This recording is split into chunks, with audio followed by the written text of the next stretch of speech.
Hi, welcome back to my channel, and for today's video, we will be talking about the simple integrating factor of differential equations.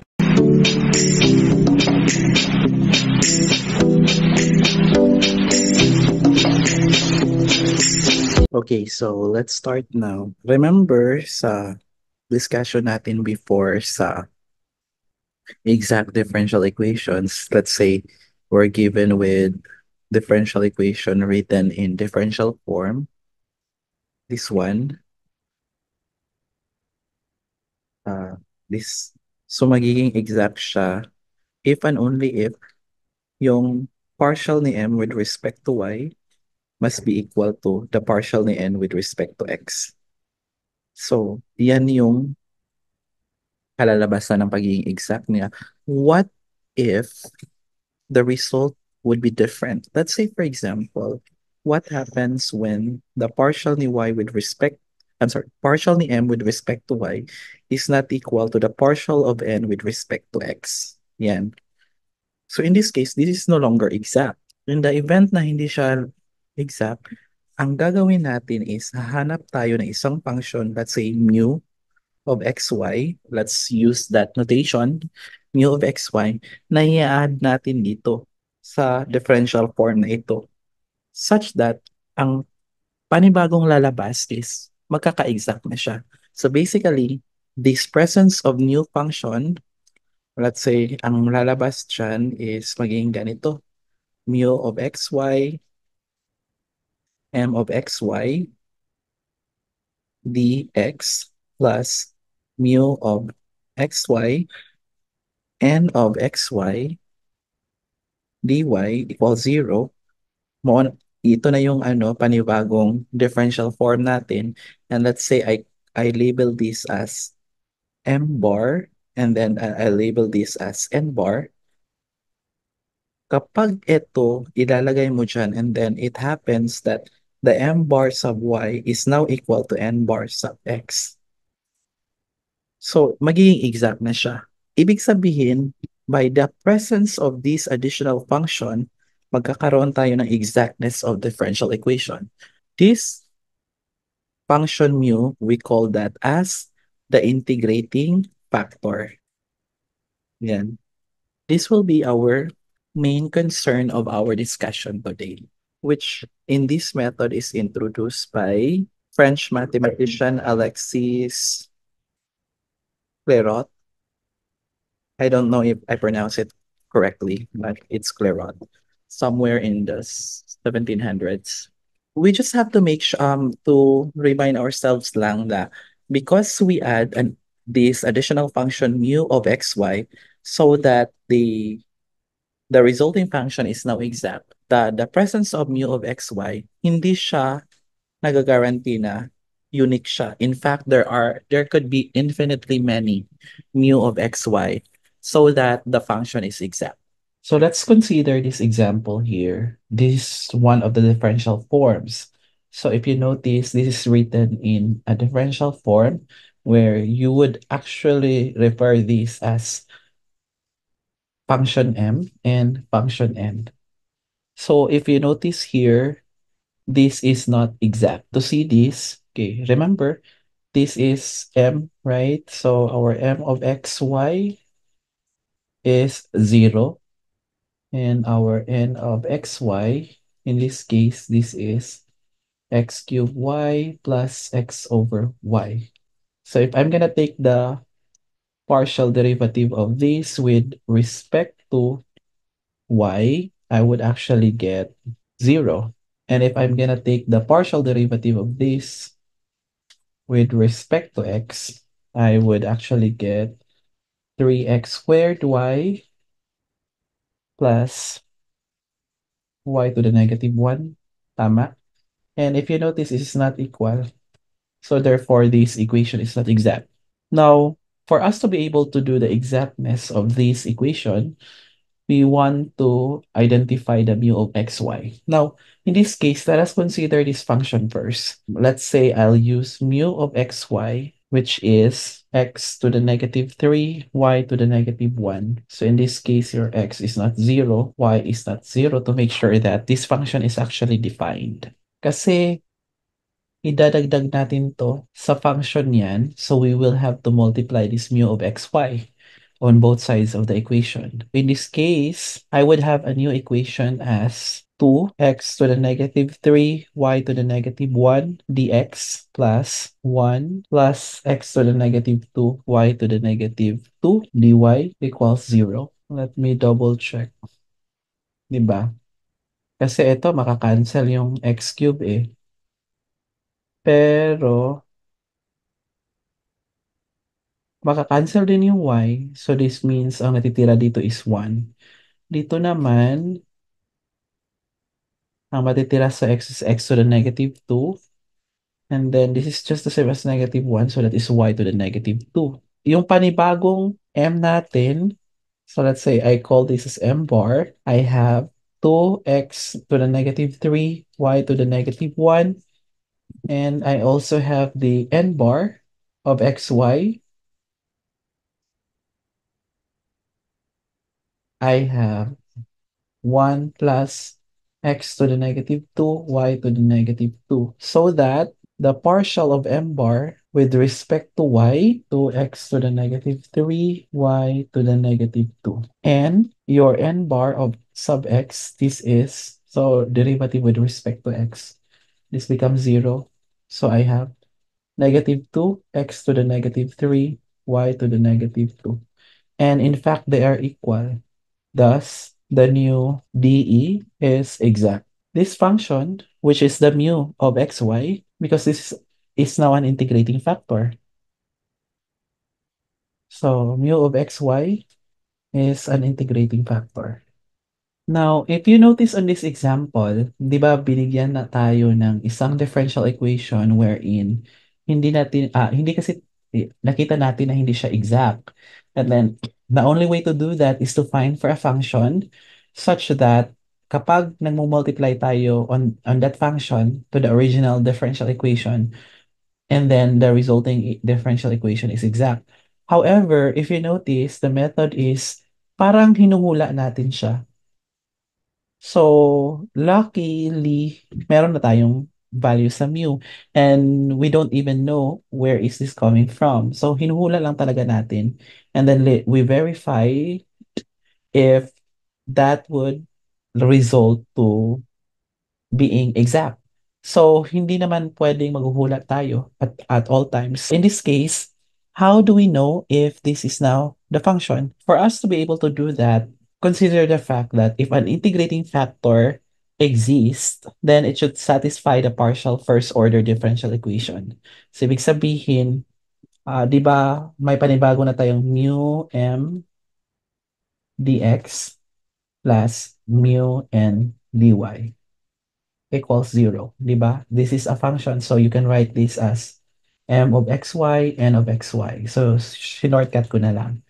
So, if such integrating factor, the mu exists, then it should satisfy the fact that mu m y is the same as mu n x. And formally write on that, I could actually write that as m mu y and plus my mu. That means I have to take the derivative of this with respect to y. This is equal to n mu x plus n x mu.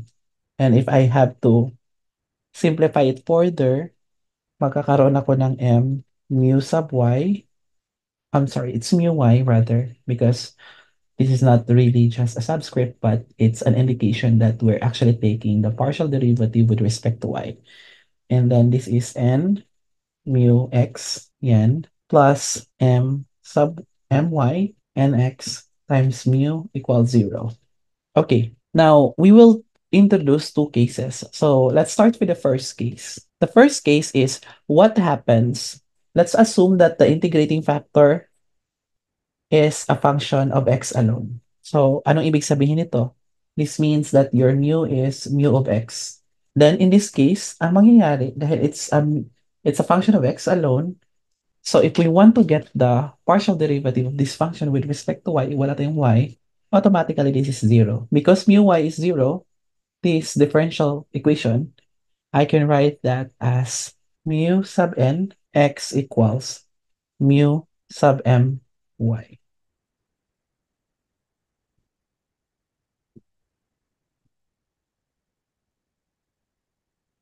Thus, I can write that as mu n x equals mu my. Yan. And if I have to simplify it further, this is d mu dx equals my minus nx over n mu. Tama? If this is a function of x alone, then we can solve this equation, entire equation. This is quite separable. So, ang mangyayari dito, I can have d mu equals my nx over n dx. So, if I'm gonna take the integral both sides, ang mangyayari, di ba, this is your mu here is a function of x alone. So, that is mu of x, and this is, in this case, this is e to the integral of my minus x over n dx.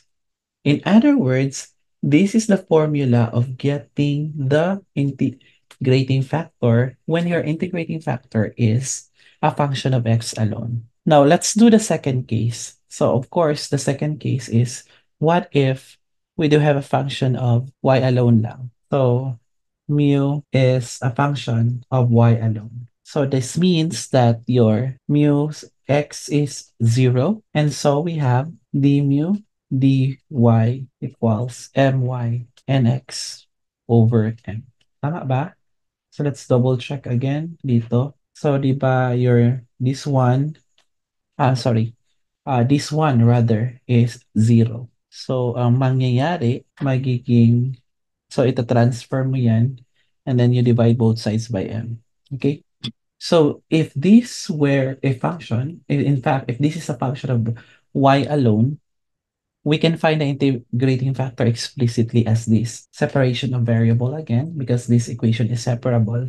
So I have may mu pa yan. So that is d mu over mu equals my nx over m dy. So take the integral of both sides. I have mu of y equals e. Tama ba? Magiging negative pala to, no? This is negative. This is negative. So that is negative integral my and x over m dy. So this is now my formula when the integrating factor is a function of y alone. Okay, so let's consider, for example, this is the sinh x dx plus cos x over y dy equals 0. Okay, how do we solve that? Kung titingnan lang natin in this form kasi parang ang hirap tingnan, no? Kasi hyperbolic function yun, I mean hyperbolic trigonometric functions eh. So, ang gagawin natin dito is let's recall our calculus 1 that we can write them into exponential form. Kayo nang mag-recall ha. Remember this sinh x is 1 half e to the x minus 1 half e to the negative x. And yung cos x naman, although sa ibang lugar, cos x is pronounced as gosh x. So this is 1 half e to the x plus 1 half e to the negative x. This is always greater than or equal to 1 half. Now, ito lang yung pinagkaiba. Kung hyperbolic sign siya, this is negative. And then if this is hyperbolic cosine, this is positive. Then, what happened? Your m of xy, alam na natin yan kasi dito lang naman eh. So this is 1 half e to the x minus 1 half e to the negative x. And so, what is the m bar? M sub y. Or my rather. Sorry, I keep forgetting this. This is not a subscript.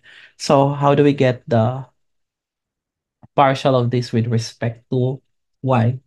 Kung titingnan mo, wala namang y dyan, so zero siya automatically, no? Also, That's n of xy. Yung n of xy mo is 1 half e to the x. Rather, plus pala to, sorry. Ay, hindi, minus talaga. And then this is plus 1 half e to the negative x over y, yung given. Okay. So, if we take the partial of this function with respect to x, ang mangyayari, this is still 1 half e to the x. This one is minus 1 half e to the negative x over y, which is just sinh x over y. And this is not equal to 0. So that means ang dalawang to hindi nag-i-equal. Okay, tama. Thus, the equation is not exact. Let's get the ratio first. So the ratio, which is my nx over n. So ano nga yung my natin kanina? Your my is 0 kasi. And then yung nx naman is sinh x over y. So I have negative sinh x over y all over. Yung n natin is cos x over y. And so if I simplify this is negative sinh x over cos x. So this is a function of x alone. So we can use the formula that we have derived for the function of x alone. Thus, the integrating factor is this one, mu of x equals e to the integral of my minus nx over n dx, which is equal to e to the integral of negative sinh x over cos x dx. If you notice, this is indefinite integral, no? But we don't need to find all the possible antiderivatives of these. We just only need one. So we can just drop the constant na lang, the arbitrary constant. So that means the integral of sinh x over cos x dx. So again, hindi ko nahanapin yung mga iba ha. So I can drop the arbitrary constant.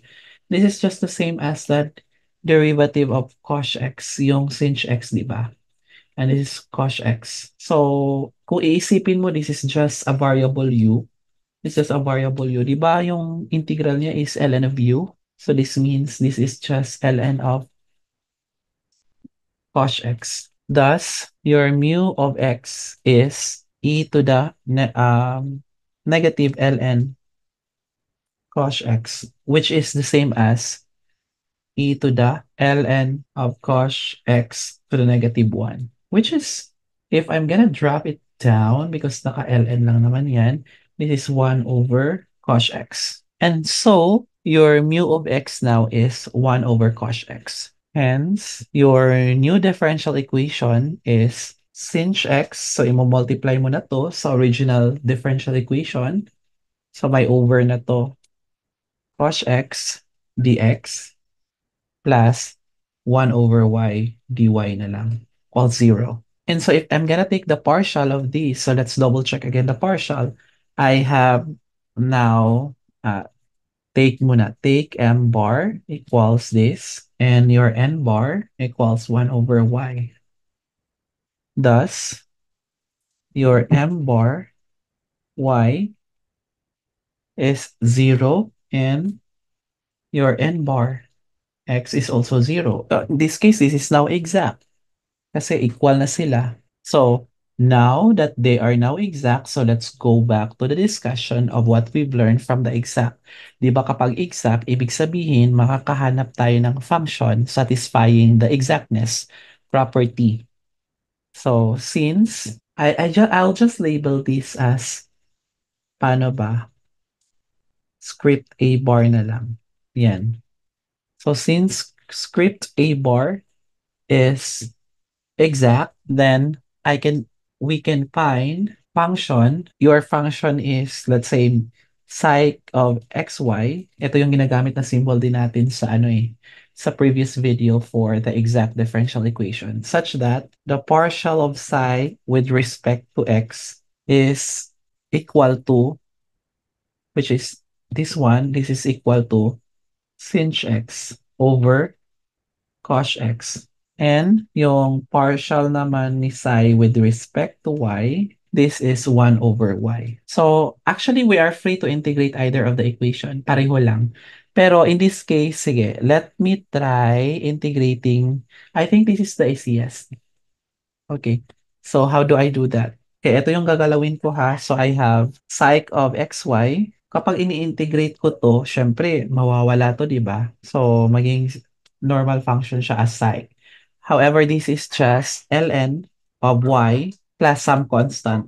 Pero yung constant na yun is a function of with respect to x. Kasi, di ba, kung titingnan mo, this is the function. If you take the derivative of this with respect to y, eto siya. E di, dahil x naman to, so may 0 to. So, ito yung constant na if ever i-recover mo siya through the process of antiderivative, meron kang ganyang possible function, a polynomial with respect to x. Okay, di ba, diniscuss na yan sa calculus 2 natin. So, in this case, your k of x is a known and it's a function of x. Now, because this is derived from the function and then we derive through the process of integrating with respect to y, now I'm gonna integrate, I'm sorry, differentiate this with respect to x naman. Okay, now what happened?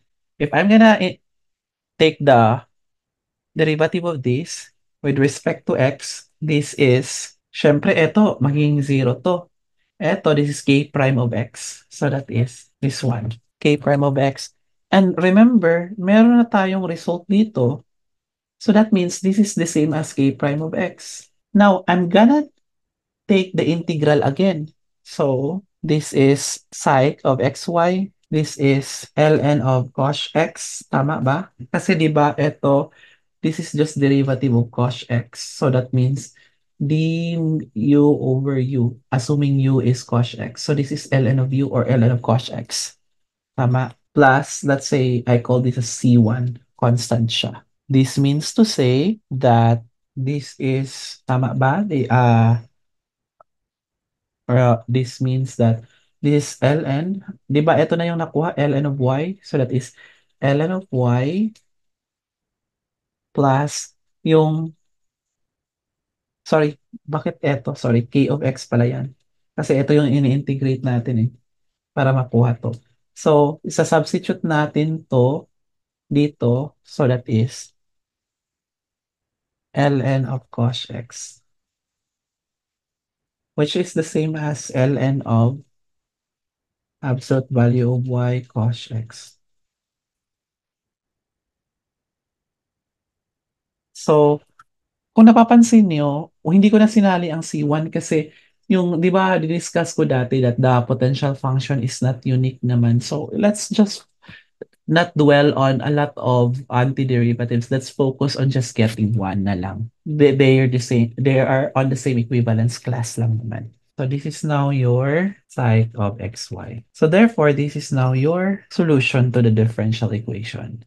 So if you have any questions or clarification, please let me know. Okay, let's have another example. Y plus 2x. So I'll label this as script A. Yan. So anong mangyayari dyan? Then your m here is y plus 2x. And so the partial of m with respect to y is 1. And n here is x plus 1 negative. Tama, kasi lilipat sila eh. Because you need to rewrite na naka-equal pala to, no? So you need to rewrite this as y plus 2x dx minus x plus 1 dy equals 0. And so the n sub x is negative 1. So that means your a here is not exact. Now, because this is not exact, we will have to get the ratio. Let's consider this ratio my and x over n. So your my is 1. So this is 1 minus your nx is negative 1. Your n is negative x plus 1. So that means I have negative 2 over x plus 1. Tama ba? Okay, yeah, tama. And this is a function of x alone, which is a function of x alone. Thus, our mu of x equals e to the integral of negative 2 over x plus 1 dx, negative 2 ln of x plus 1. And so, I have e to the ln of x plus 1 negative 2 which is 1 over x plus 1 squared. Tama?